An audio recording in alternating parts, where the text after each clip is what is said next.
കാട്ടാനശല്യം രൂക്ഷമായ ചെറുപുഴ പുളിങ്ങോ മാറാട്ടുകടവ് മേഖലയിൽ കുടുംബങ്ങളെ പുനരധിവസിപ്പിക്കാൻ സർക്കാർ വീടുകൾ അനുവദിച്ചിട്ടും നിർമ്മാണം ഇതുവരെ പൂർത്തിയായില്ല.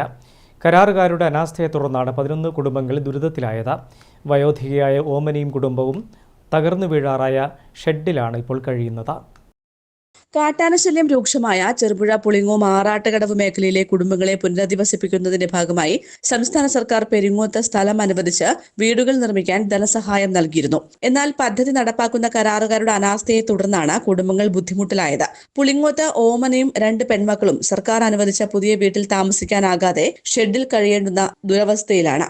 1 വർഷത്തിലധികമായി വീടുകളുടെ നിർമ്മാണ പ്രവർത്തനങ്ങൾ പൂർണ്ണമായി നിലച്ചിട്ട് ഇതുവരെ ഏകദേശം 4 ലക്ഷം രൂപ കരാറുകാരന് നൽകിയിട്ടുണ്ടെങ്കിലും ഓമനയുടെ വീടുപണി ഭാഗികമായി മാത്രമാണ് നടന്നിട്ടുള്ളത്. പണി തീരാത്തതിനാൽ താൽക്കാലികമായി ഒരുക്കിയ ഷെഡിലാണ് ഓമനയും മക്കളും കഴിയുന്നത്. വയോധികയായ ഓമനയ്ക്കൊപ്പം താമസിക്കുന്ന 2 പെൺമക്കളിൽ ഒരാൾ രോഗബാധിതയാണ്.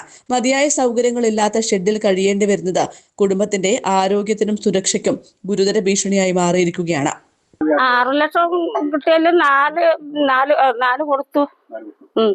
പിന്നെ ബാക്കി 2 ഉള്ളൂ. അത് പിന്നെ പണി തീർന്നല്ലേ കിട്ടുള്ളൂ. അവൻ ഞാൻ വിളിച്ചാൽ ഫോൺ എടുക്കുന്നില്ല. കഴിഞ്ഞ പ്രാവശ്യം മോഹൻ തന്നെ വിളിച്ചു പറഞ്ഞു ഈ അടുത്ത ആഴ്ച തൊട്ട് പണി തുടക്കുമെന്ന് അവൻ പറഞ്ഞു മോഹനെ. 11 കുടുംബങ്ങളെയാണ് പെരിങ്ങോത്തേക്ക് മാറ്റി പാർപ്പിക്കാൻ സർക്കാർ പദ്ധതി. എന്നാൽ ഇതുവരെ ഒരു കുടുംബത്തിനും സുരക്ഷിതമായ അടച്ചുറപ്പുള്ള വീട്ടിലേക്ക് മാറാൻ കഴിഞ്ഞിട്ടില്ല.